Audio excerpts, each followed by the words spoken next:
আসসালামু আলাইকুম রহমতুল্লাহি ওয়া বারাকাতু। সোনার বাংলা মৌখামার থেকে আমি আলজিয়াদ।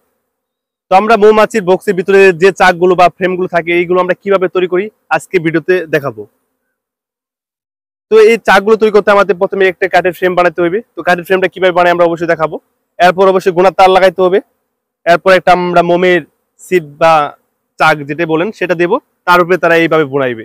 তো ভিডিওটি যদি ভালো লাগে অবশ্যই পেজটি ফলো। আমাদের ফ্রেম তৈরি করতে হলে প্রথমে চারটি কাঠের অংশকে একত্রিত করতে হবে।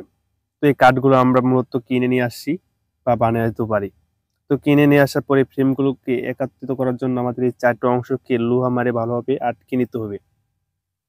তো আটকাতে আটকাতে অনেক সময় লাগবে, ভিডিওটা অনেক লম্বা হয়ে যাবে, এজন্য আমি আগে একটু সুন্দরভাবে বানিয়ে রেখেছি।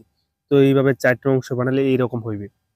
এই চারটি অংশকে আবার সুন্দরভাবে আমরা গুণা বা তার যেটাই বলেন না কেন সেটা আমরা নিয়ে এখানে তিনটা ফোড়া আছে, তিনটা ফোড়ায় ভরে সুন্দরভাবে আটকে নিব। আমরা তিনটা গুণা দিব যাতে ভালো টাইট হয়।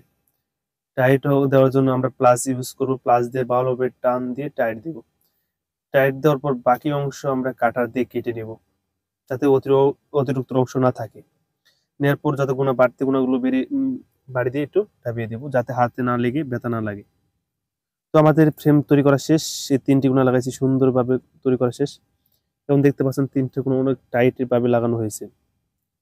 এই তিনটি গুণা টাইট করার পর আমরা এখন এর ভিতরে সিট দেব। আমার হাতে দেখতে পাচ্ছেন যে সামনে যে হলুদ বা সাদা অংশে যে যে জিনিসটি দেখা যাচ্ছে এটি হলো সিট। সিট এটি অত্যাধুনিক মেশিন দিয়ে তৈরি করা হয়। এটি মোমের তৈরি। এটি সুন্দরভাবে তিনটি গুণার মাঝখান দিয়ে এক পাশে দুইটি গুণা ও এক পাশে একটি গুণা থাকবে। আমাদেরকে অবশ্যই সতর্ক থাকতে হবে যখন আমরা ফ্রেমের ভিতরে সিটটা প্রবেশ করাবো যাতে গুণার সাথে বেঁচে যায়, সিটটা না ভেঙে যায়। তো সুন্দরভাবে আস্তে ধীরে সতর্কভাবে সিটটিকে ফ্রেমের ভিতরে প্রবেশ করানোর পর ফ্রেমের ফাঁকা অংশে ভালোভাবে চাপ দিয়ে ঢুকিয়ে নেব। তো ঢুকানো শেষ হলে আমরা সবগুলোকে এইভাবে একই নিয়মে সব সিটকে ফ্রেমের ভিতরে প্রবেশ করানোর পর এগুলোকে অবশ্যই আমাদের মোম দিয়ে জ্বালাই দিতে হবে বা আটকে দিতে হবে। আটকানোর জন্য আমি অবশ্যই মোম গুলে নিয়েছি। তো গুলে নিয়ে ফ্রেশ মোমকে ভালোভাবে আগুনে গুলে নিতে হবে। আগুনে গুলে নেওয়ার পর এগুলো একটি কট্টা ভালোভাবে রাখতে হবে যাতে আমরা সহজে এগুলোকে জ্বালাই দিতে পারি বা আটকে দিতে পারি। জ্বালাই আটকে দেওয়ার জন্য প্রথমে আমরা ফ্রেমগুলোকে একই নিয়মে সবগুলোকে সুন্দরভাবে সাজিয়ে নিয়েছি। এখন এগুলো আমরা জ্বালাই দিব। দেখেন কিভাবে আমরা জ্বালাই দিই। তো জ্বলন্ত মোম এক পাশ থেকে ছেড়ে দেব, অন্য পাশে যেন ঘুরে ঘুরে যেতে পারে। ঘুরে ঘুরে যেতে পারলে ওগুলো শুকিয়ে ঠান্ডা হয়ে বা শুকিয়ে যায়, অনেকটা শক্তভাবে ফ্রেমের সাথে ওই সিটটি আটকে যাবে। তো এইভাবে সুন্দরভাবে আমরা সবগুলো ঢেলে ঢেলে নেব যাতে সিটগুলো না যায়।